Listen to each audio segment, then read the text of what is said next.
and that is we all seek what is good for us. और वो ये है कि हम सब अच्छी चीजों की खोज करते हैं. If we know something is good for us, we choose it. अगर जो हम ये जान जाते हैं कि ये हमारे लिए अच्छा है तो हम उसको चुनते हैं.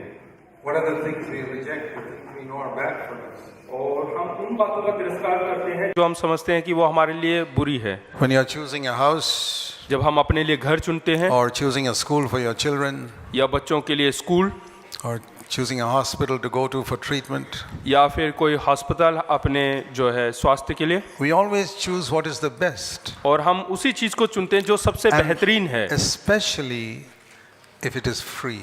और खास करके अगर जो वो मुफ्त में है तो Sometimes we are even willing to pay a lot of money to get what is good. और कई बार हमें बहुत रकम चुकाने पड़ते हैं अच्छी चीज़ों के लिए.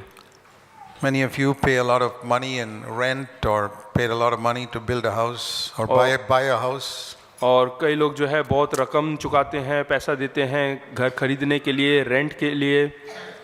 You could have chosen something cheaper. आप जो है सस्ता भी कुछ चुन सकते थे. Why did you spend so much money? लेकिन आपने इतना पैसा क्यों दिया? Because you want something good for yourself and your children, and that is right. क्योंकि आप अपने लिए और अपने बच्चों के लिए सबसे बेहतरीन चीज चुनना चाहते हैं. You didn't want to go and live in a slum. क्योंकि आप झुग्गी में जाकर रहना नहीं चाहते. Even when you can afford something better, you choose something better. और आप जो है सबसे बेहतरीन ही चुनते हैं. Why don't we do that spiritually? आत्मिक तौर से या आत्मिक जीवन में हम ऐसा क्यों नहीं करते? That is where the devil has deceived us completely. और यही एक ऐसा क्षेत्र है जहाँ पे शैतान ने हमें पूर्ण तौर से धोखा दिया He हुआ has given people the opinion that if you obey everything in the Bible, your life is not going to be very comfortable. उसने ऐसा लोगों को सिखाया हुआ है या उनके मन में ऐसा डाला हुआ है कि अगर जो आप वचन के अनुसार सब कुछ मानने लगेंगे तो आपका जीवन अच्छा नहीं होगा. If you want to be happy, don't take some of these things too seriously. अगर जो खुश रहना चाहते हैं तो कई चीज़ों को गंभीरता पूर्वक ना लें. Yeah, take it moderately, not too much. ज़्यादा गंभीरता पूर्वक ना लें, एकदम बीच का लें. And that is why people have a very casual approach to obedience to scripture. इसीलिए वचन के प्रति आज्ञा पालन के लिए हम लोग उसको बहुत ही आसान तरीके से लेते हैं. Why is it we don't believe that everything in scripture is for our good? हम ऐसा क्यों नहीं विश्वास करते कि वचन के अंदर जो भी कुछ है सब कुछ हमारी भलाई के लिए या अच्छाई के लिए है? You know, when I see these pictures in the newspaper of people waiting 6 hours in line to exchange their currency notes now. जब मैं ये अखबार में देखता हूँ कि क्या कहते हैं लोग अपने नोट को बदलने के लिए 6-6 घंटे कतार पर खड़े हैं. And by the time they come to the front of the line, the bank is closed. और जैसे ही वो कतार में खड़े होकर बैंक के काउंटर में पहुंचते हैं तो बैंक बंद हो जाता है. They don't give up. They come back the next day. तो वो छोड़ते नहीं हैं, अगले दिन फिर आके कतार पर खड़े होते हैं. I say, Lord, when will I see people standing in line like that to obey your commandments? तब मैं ऐसा पूछता हूँ कि परमेश्वर तेरे आज्ञा पालन करने के लिए लोग कब इस प्रकार से कतार पे खड़े होंगे? Why are they willing to wait 6 hours there and take leave from their work? और वैसा कतार पर खड़े होते हैं और छुट्टी क्यों लेते हैं? This is good for me. क्योंकि हम जानते हैं कि ये मेरे लिए अच्छा है. I don't want to lose all these currency notes that I had. और मैं जितना नोट मेरे पास पड़ा हुआ है पुराना, मैं उनको खोना नहीं I चाहता. don't want to lose money. और मैं अपना पैसा नहीं खोना चाहता. But the devil has fooled us that money is more important than our relationship with God. और शैतान ने हमें धोखे में रखा हुआ है कि पैसे से ज्यादा प्रमुख है हमारा रिश्ता परमेश्वर के साथ जो है. I'm not saying we shouldn't exchange our currency notes. मैं ये नहीं कह रहा कि हमें अपना पुराना नोट बदलना नहीं चाहिए. But I'm saying just like we see the value of that, I wish we would see the value of God's word. मैं ये बताना चाहता हूँ कि जिस प्रकार से हम अपने जो पैसा है उसको मूल्य देते हैं उसी प्रकार हमें अपने आत्मिक जीवन में भी मूल्य देना है. How carefully they read the government's instructions on how to exchange these currency notes. हम किस प्रकार से जो है जो कानून है या सरकार का जो आज्ञा है उसका पालन करते हैं और अपने नोटों को बदलते हैं. I wish we would read God's word just as carefully. और वैसे ही मैं चाहता हूँ कि सावधानी पूर्वक हम परमेश्वर के वचन को भी पढ़ें. If you don't exchange your currency notes, you're going to lose that money. अगर जो आप अपने नोट को नहीं बदलेंगे तो आप उसको खो देंगे. And if you don't follow God's word, there's something you're going to lose there as well. अगर जो आप परमेश्वर के वचन का पालन नहीं करेंगे तो अपने जीवन को खो सकते हैं. So, In the Old Testament, when God gave His laws to His people, पुराने नियम में देखते हैं कि परमेश्वर ने अपने लोगों को व्यवस्था दिया। He said, one of the things He said is, I'm saying this for your good. और उनमें से एक बात उसने ऐसा कहा कि ये मैं तुम्हारी अच्छाई के लिए या भलाई के लिए कह रहा हूँ। And that's what I was saying in the last session. I wish we could understand this is for our good. और यही मैंने पिछले सेशन में बताया कि ये हमें समझना है कि ये हमारी अच्छाई के लिए है। Why has God made His commandments, humanly speaking, so difficult for us to obey?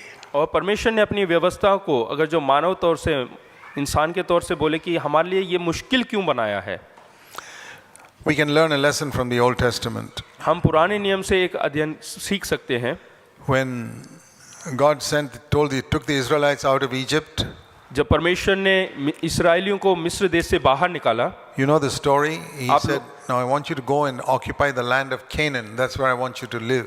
और आपको ये कहानी मालूम ही है क्योंकि परमेश्वर चाहता था कि वो जाके जो कनान देश को अपने कब्जे में ले लें। So you read in the book of Numbers, chapter 13 and 14, अगर जो गिनतियों की किताब 13 और 14 अध्याय पढ़ते हैं, that they came to the border of that land of Canaan, और कनान के जो सीमा है वहाँ पर वो लोग पहुँचे। and they went in and said, the spies went in and came back with a report. तो वहाँ पे जो जासूस लोगों को भेजा और वो कनान में जाकर वापस लौट कर आए। He said, this land is a beautiful land. It's a lovely place to live. और उन्होंने कहा कि ये जो जगह है वो बहुत ही खूबसूरत जगह है रहने के लिए। But there are huge giants living there. We can never conquer them. लेकिन वहाँ पे दानव लोग रहते हैं, बहुत लंबे चौड़े लोग रहते हैं, उनसे हम कभी जय नहीं पा सकते। So I have thought about this. तो मैंने इसके बारे में सोचा, Why didn't God populate Canaan with small people? कि कनान देश में लोगों ने जो है परमेश्वर ने छोटे गिट्ठे लोगों को की आबादी क्यों नहीं बढ़ाई, So that they could go and conquer them easily. ताकि इजरायली लोग उनके ऊपर जल्दी से जय पा सके। Why did He make those people who lived in Canaan so huge? Some of them were 9 feet tall. और परमेश्वर ने कनान वासियों को इतना लंबा चौड़ा, करीबन जो है कोई कोई लोग तो 9-9 फीट लंबे थे, इतना चौड़ा क्यों बनाया? Like Goliath. गोलियात की तरह। Why did He do that? उसने ऐसा क्यों किया? Because of one reason. एक ही कारण है, He wanted the Israelites to see it is impossible for us to do this in our own strength. ताकि इजरायली लोग ये बात समझ लें कि उनके लिए ये बहुत ही कठिन काम है। If they were all small, childlike people, क्योंकि ये बिल्कुल बच्चों के समान गिट्ठे नाटे लोग हैं। then the Israelites said, we can go and conquer them all straight away. और इसीलिए इजरायली लोगों ने बोला कि हम जल्दी से आके उनको ऊपर जो है So जय नहीं पा सकते। God made, I think they must have been the tallest people in the world living in Canaan. और परमेश्वर ने जो है कनान वासियों को बहुत सबसे लंबे चौड़े लोग बनाए थे। And God said, you go and occupy that land. फिर परमेश्वर उनसे कहता है कि जाओ और उस जगह के ऊपर फतेह पाओ। And many times in the Old Testament history, you read this, और पुराने नियम के इतिहास में हम पढ़ते हैं, God surrounded Israel with nations that were all much stronger than them. और परमेश्वर ने इजरायली देश के चारों तरफ ऐसे राज्यों को खड़ा किया जो कि बहुत ताकतवर थे। All these things are to teach them one lesson. और ये सब उनको एक चीज सिखाने के लिए है You cannot conquer them in your own strength. कि तुम इनके ऊपर अपने सामर्थ्य के द्वारा, अपने ताकत के द्वारा जय नहीं पा सकते। So there's one message that comes through the Old Testament to us. और पुराने नियम के द्वारा हमें एक संदेश मिलता है The enemies of Israel were always much stronger than them. कि इजरायली लोगों के जितने दुश्मन थे वो सब बहुत ताकतवर थे। To teach them to depend on God. और उनको सिखाने के लिए कि किस प्रकार से परमेश्वर के ऊपर निर्भर रह And सकते when they हैं। trusted in God, they got the victory. अगर जो वो परमेश्वर के ऊपर लगाव लगते हैं तो वो जय पा सकते हैं। So what is the message that comes through to us in this New Testament age? और इस नए नियम में हमें क्या संदेश मिलता है? God will make your enemies much stronger than you. कि परमेश्वर आपके दुश्मनों को आपसे कई गुना ताकतवर बनाएगा, Even physically. शारीरिक तौर से भी। See, in the first century, यहाँ पे देखिएगा पहली शताब्दी में the Christians were not the rulers of the world. जो मसीह लोग थे वो संसार के ऊपर हुक्म चलाने वाले नहीं थे। Many of them were slaves. कई लोग जो है दास थे, They were poor. वो गुलाम थे और They गरीब थे, were weak. वो बिल्कुल कमजोर थे। And the rulers of the world were all these heathen Roman emperors. और जो सियासत को संभाले हुए थे वो रोमी लोग थे और बहुत ताकतवर थे। But in the midst of that, there were Christians who stood up. इन सबके बीच में भी ऐसे लोग थे जो मसीह लोग थे, वो खड़े हुए। Even if they threw them to the lions, they said, we believe in Jesus Christ. उनको शेर के सामने फेंका गया, फिर भी वो लोग खड़े रहे। They would burn them, they would say, we believe in Christ. उनको जलाया गया, फिर भी बोले कि नहीं, हम मसीह के लिए खड़े होंगे। To show them that in God's power you can even overcome all these emperors and everybody else. दिखाने के लिए कि परमेश्वर के सामर्थ्य के द्वारा तुम जो है राजाओं के सामने भी खड़े हो सकते हैं। So we learn a lesson from that as to why God has allowed temptation to be so strong that you cannot overcome it. और ये परमेश्वर को हमें दिखाना चाहता है कि जो प्रलोभन है, जो परीक्षाएं हैं, वो इतनी सामर्थ्य, इतनी ताकतवर क्यों होती है। Why has God made temptation so strong that you cannot overcome it? और प्रलोभन जो है इतना मजबूत क्यों बनाया कि हम उसके ऊपर जय नहीं पा सकते। Because then you will not, if it was weaker than you, then you would not go to God. हाँ, अगर जो ये कमजोर रहेगा, प्रलोभन हमारे जीवन में कमजोर रहेगा, तो हम परमेश्वर के पास जाने की जरूरत ही नहीं, हम खुद ही उसके ऊपर जय पालेंगे। Turn with me to 2 Chronicles. दूसरे इतिहास की किताब हम देखेंगे। 2 Chronicles in chapter 20. दूसरा इतिहास 20वां अध्याय। We read there of a king in Israel, in Judah, a king in Judah called Jehoshaphat. यहोशापात यानी कि यहूदा का जो राजा था, उसके बारे में हम देखते हैं। And it says in verse 2, he heard a report that a great multitude is coming against you. और उसने उसको जो है मालूम पड़ा कि बहुत बड़ी एक भीड़ उसके ऊपर चढ़ाई कर रही है, And they are coming to fight against you. और वो उसके विरोध में लड़ने आ रहे हैं। And Jehoshaphat knew he cannot conquer them. और यहोशापात जान गया कि वो उसके ऊपर प्रबल नहीं पा सकता। And Jehoshaphat was afraid and turned to seek the Lord, it says in verse 3. और तीसरे वचन में लिखा है कि यहोशापात डर गया और यहोवा की खोज में लग गया। And he gathered all the people in front of the house of the Lord. और उसने सब लोगों को इकट्ठा किया परमेश्वर के भवन के सामने, And then he prayed. और फिर उसने प्रार्थना किया। And you know what he did? क्या आप जानते हैं उसने क्या किया? He quoted the Old Testament promises. और जो पुराने नियम में जो वायदे हैं उसका उसने जो है घोषणा किया। And said, Lord, you remember how you drove out, verse 7, all the inhabitants of this land? और फिर वो बोलने लगा कि परमेश्वर किस प्रकार से तुम लेकर आए और इस देश में तूने हमसे क्या क्या करवाया, And you gave it to us. और तूने हमें क्या ये And दिया, our fathers lived here. और हमारे पूर्व पिता लोग यहाँ पर रहे। And you said, if evil comes upon you, we should stand before you and call upon your name, verse 9. और 9वें वचन में लिखा है कि यदि कोई दुष्ट हमारे विरोध में आता है तो हम दुहाई देंगे तो तू हमारी सुनेगा और हमें बचाएगा। So now all these enemies have come. और अब इनके दुश्मन आ चुके And हैं, they're trying to drive us out, verse 11, from the possession you gave us as an inheritance. और वो लोग जो है हमें इस देश से बाहर निकालना चाहते हैं जो अधिकार के रूप में तूने हमें दिया है। And now listen, this is a beautiful verse, verse 12. और 12वां देखिएगा, बहुत ही खूबसूरत एक वचन है। Whenever you face a situation that is impossible for you, जब कभी आप एक ऐसी परिस्थिति का सामना करते हैं जो कि बिल्कुल आपको असंभव लगता it है, may be temptation, हो सकता है वो कोई प्रलोभन हो, it may be some other financial difficulty, या कोई आर्थिक मुसीबत हो, sickness, या कोई बीमारी हो, anything that's too much for you to bear. या कोई भी ऐसी चीज जो आपके लिए बहुत मतलब कि कठिन लगता हो, Go to 2 Chronicles chapter 20.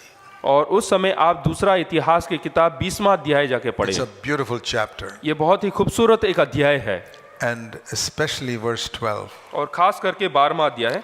There are 3 things he tells God there. और वहां पे वो 3 बातें परमेश्वर से कहता है। Number 1, पहला, we are powerless before this great multitude. और इस बड़ी भीड़ के सामने हम बिल्कुल असमर्थी लोग हैं। Number 1, Lord, we are weak. पहला बोलता है कि हम कमजोर हैं। Number 2, दूसरी बात, we don't know what to do. हमें कुछ सूझता नहीं कि हम क्या करें। Now if you stop there, अगर जो आप वहां पे रुकते हैं you will fail. तो आप पराजित हो जाएंगे। We are helpless, we don't know what to do. वो बोलते हैं कि हमारा कुछ बस नहीं चलता। There are many situations in our life where we are helpless. कई परिस्थिति हमारे जीवन में आता है जहां पे हम बिल्कुल असहाय हो जाते And we हैं don't know what to do. और हम नहीं जानते कि हमें क्या That's करना exactly what he says here. है। और वो यही चीज यहाँ पर हो रहा But है। then there's a third thing he says. लेकिन तीसरी एक बात वो कहता है, But we're looking at you. परंतु हमारी आंखें तेरी ओर लगी That है। means we are trusting you to tell us what to do and to help us overcome. और लेकिन ये यहाँ पर ये कह रहा है कि हम तुझ पर भरोसा करते हैं और तू हमें बता कि See, हम क्या करें। that is a verse that you can go to in any situation in life. और ये एक ऐसा वचन है जो आप इस्तेमाल कर सकते हैं किसी भी परिस्थिति के बीच में। Supposing you are becoming a slave to some sin again and again and again and again. मान लीजिए आप किसी पाप के गुलाम बन जाते हैं बार बार, And you see this temptation is too strong for you. और आपको ऐसा लगता है कि ये प्रलोभन बहुत ही सामर्थ्य है मेरे लिए। You young people. Young people, हाँ, खास करके जवान लोग, what is it that's too strong for you? क्या चीज है जो आपके लिए बहुत ही भारी लगता है? Go to this verse. तो आप ये वचन की ओर जाएं Lord, this temptation is too strong for me. और बोले कि ये जो प्रलोभन है मेरे जीवन में बहुत ही सामर्थ्य है। What does he say here? We are powerless before this. हाँ, तो वो कहता है कि देखिएगा हम बिल्कुल असमर्थ्य है या हमारा कुछ बस नहीं चल रहा And we don't know what to do. और हमें नहीं मालूम कि हमें क्या करना है, हमें कुछ सूझता Do नहीं। you feel like that? क्या आपको ऐसा महसूस होता Or है? maybe some very difficult situation in your work or in your home. या आपके घर में या आपके जहाँ पे आप दफ्तर में कुछ ऐसी परिस्थिति जो बहुत ही भारी लग रहा है, Maybe you've got an unconverted husband or wife, या ऐसा जिसने नया जन्म नहीं पाया वैसा पति या पत्नी हो, or unconverted parents or children, या ऐसे माता पिता या बच्चे जो मन फिराया नहीं किया, which create a lot of problems. जो घर में बहुत समस्या पैदा करते हैं। You say, Lord, I'm weak here. तो बोले परमेश्वर मैं कमजोर हूँ Everybody in this home is stronger than me. और मेरे घर में सब मुझसे मजबूत है, We are सामर्थ्य है powerless. और मैं बिल्कुल कमजोर हूँ। So many complicated situations come in my non-Christian home that I don't know what to do. और ये अमसीह परिवार में बहुत सारी समस्याएं मेरे चारों तरफ आके गिर चुकी हैं, But don't stop there.